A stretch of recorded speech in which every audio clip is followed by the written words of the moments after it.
Number 10. Staying busy instead of feeling. You call it discipline. You call it momentum. You tell yourself you're being strong by staying busy, but sometimes busyness isn't strength, it's anesthesia. When emotions start rising, you don't sit with them. You schedule over them. You add tasks, goals, errands, responsibilities, anything that keeps the mind occupied enough to avoid the body. Because feelings don't live in calendars, they live in pauses. And pauses are exactly what you've trained yourself to avoid. Staying busy feels productive, but emotionally, it's a form of running. Every activity becomes a detour away from discomfort. You move constantly, not because life requires it, but because stillness would ask questions you're not ready to answer. Over time, your nervous system learns a dangerous association. Feeling equals threat, and movement equals safety. So the moment sadness, grief, anger, or emptiness appears, your brain reaches for action like a fire extinguisher. Not to understand the emotion, just to put it out. The problem is, unprocessed emotions don't disappear. They wait. They store themselves in tension, exhaustion, irritability, and a constant low-level restlessness you can't explain. You start feeling tired even when you're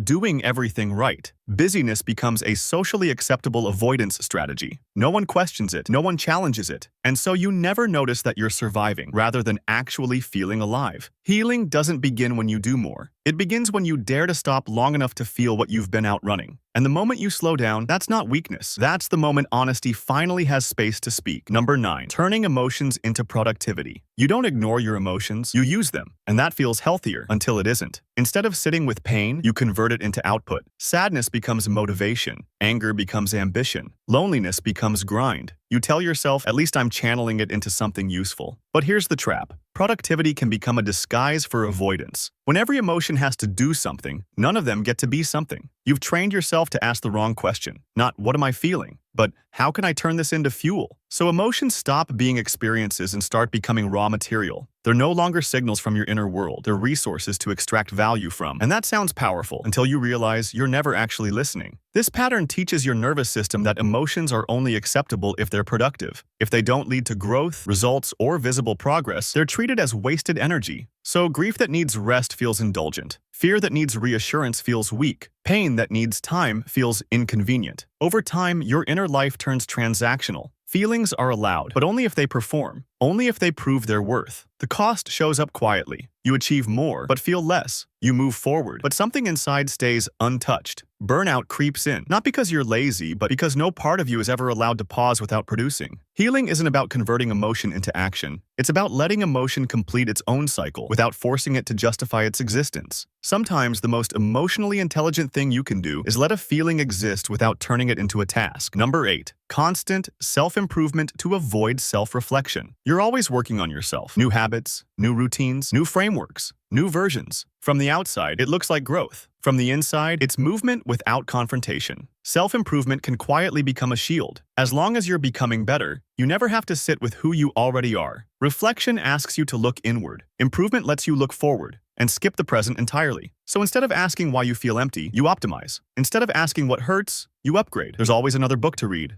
another flaw to fix, another system to install. The work never ends, and that's exactly the point. Because self-reflection is uncomfortable, it forces you to notice patterns you've normalized, relationships you've avoided, emotions you've labeled as old versions instead of unresolved wounds. Constant improvement creates the illusion of progress without emotional risk. You stay busy correcting surface behaviors while deeper questions remain untouched. Who am I when I'm not improving? What parts of me am I trying to outrun? Over time, your identity becomes conditional. You only feel worthy when you're evolving. Stillness feels like regression. Pausing feels like failure. This mindset teaches your brain that acceptance is dangerous, that being is not enough, that something about you is always unfinished, always behind, always needing correction. But healing doesn't come from endlessly fixing yourself.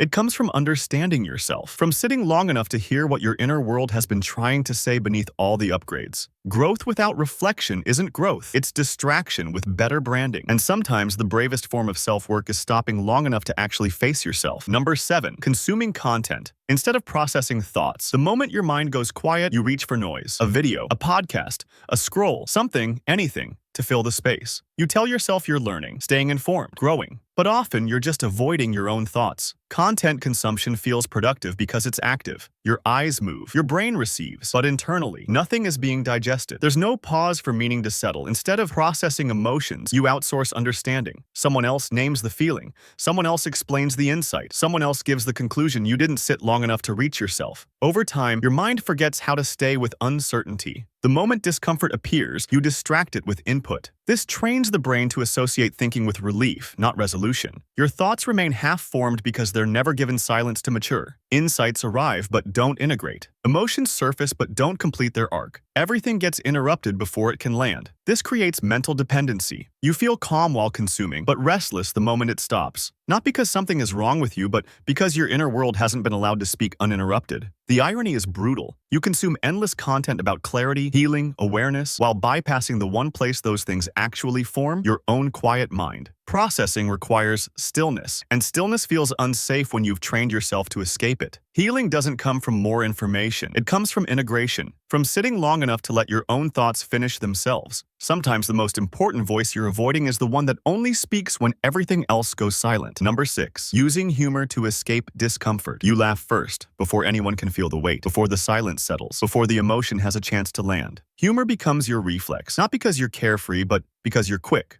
enough to turn tension into a joke, pain into sarcasm, vulnerability into entertainment. It works. People laugh, the moment passes, and no one has to sit with what was actually there. But humor, when used this way, isn't connection, it's deflection. It redirects attention away from discomfort before it can be acknowledged. The joke lands, and the feeling disappears behind it. Over time, your nervous system learns a pattern. Serious emotion equals danger, and humor equals escape. So the moment something feels heavy, your mind reaches for wit like a life raft. This trains you to perform instead of process, to entertain instead of express, to stay likable instead of honest. The cost shows up quietly. People know you're funny, but not how you feel. You're present, but emotionally untouchable. Even in moments that deserve depth, everything stays on the surface. Eventually, you stop trusting serious moments. You interrupt them automatically. A joke slips out before you even realize what you were about to say. But healing doesn't happen through cleverness. It happens through staying when things get uncomfortable, through allowing a moment to be awkward, heavy, unfinished. Humor is powerful, but only when it's a choice, not a shield. Only when it adds warmth instead of erasing truth. Sometimes the bravest thing you can do is resist the punchline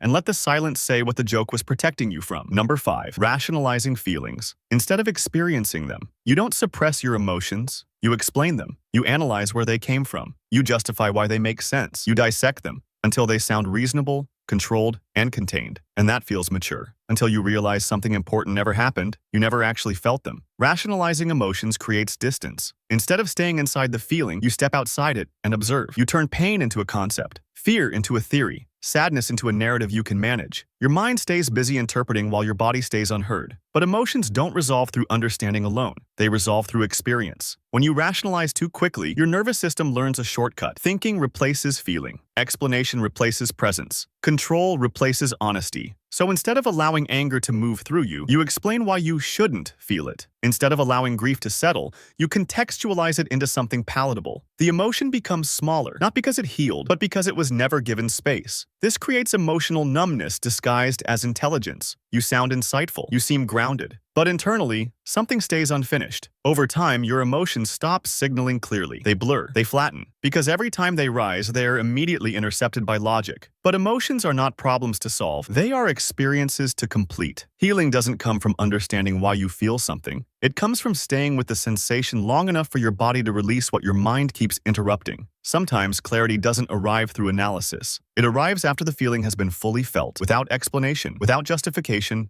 without control. Number 4. Reframing pain too quickly. The pain shows up, and you rush to make it meaningful. A lesson, a blessing, a reason, something to justify why it happened. You tell yourself you're being positive, resilient, evolved. But sometimes reframing isn't healing, it's bypassing. When pain is immediately turned into insight, it never gets to be pain. Grief becomes growth before it can breathe. Loss becomes purpose before it can ache. You skip the rawness and jump straight to the takeaway. This teaches your nervous system that suffering must be useful to be allowed. That discomfort is only acceptable if it produces wisdom. So the moment pain arises, your mind scrambles to fix the story instead of sitting in the feeling. But pain doesn't want interpretation. It wants acknowledgement. It wants time. Reframing too fast creates emotional compression. The experience gets folded before it's processed. Unfelt pain doesn't disappear. It settles quietly into the body, waiting for another moment of vulnerability to resurface. Over time, you lose trust in your own emotions. You don't let them speak freely. You rush them toward resolution like an inconvenience that needs closure. But real healing is slow. It allows confusion before clarity. It allows sorrow before meaning. Sometimes the most compassionate response to pain is not insight, not optimism, not perspective, but permission. Permission to hurt without explaining it. it. Permission to sit in the discomfort without upgrading it into something easier to carry. Because pain that is honored fully doesn't need to be reframed. It transforms on its own when it's finally allowed to finish. Number 3. Avoiding stillness through routines. Your life is organized,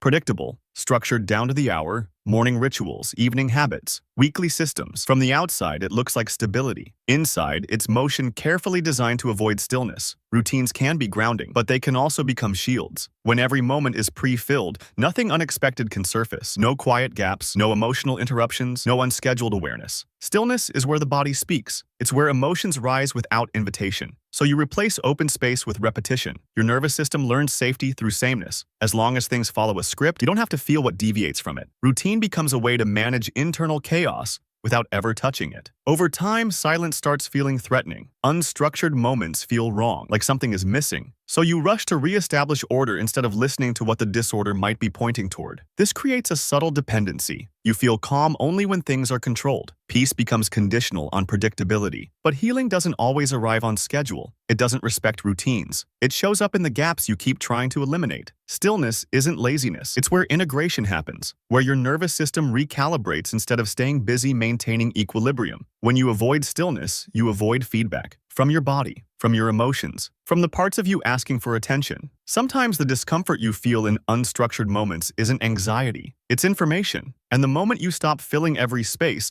your inner world finally has room to step forward. Number 2, mistaking control for healing. You feel better when things are under control, when emotions are contained, when reactions are predictable. So you assume you're healing. Control feels like progress because chaos finally quiets down. You regulate your behavior, you manage your triggers, you avoid situations that might stir something up. And yes, life becomes calmer. But calm is not the same as healed. Control works by narrowing your emotional range. You don't explode anymore, but you don't fully feel either. Nothing overwhelms you because nothing reaches you deeply enough. Your nervous system learns a rule. Safety comes from suppression, not resolution. So instead of learning how to move through emotion, you learn how to stay ahead of it. You monitor yourself constantly. Tone, reactions, boundaries, exposure. Everything is managed so nothing leaks out. But healing isn't about eliminating emotional risk. It's about expanding your capacity to experience without collapsing. When control replaces healing, emotions become threats to manage rather than signals to understand. You don't ask what anger is protecting. You don't ask what sadness needs. You just tighten the grip.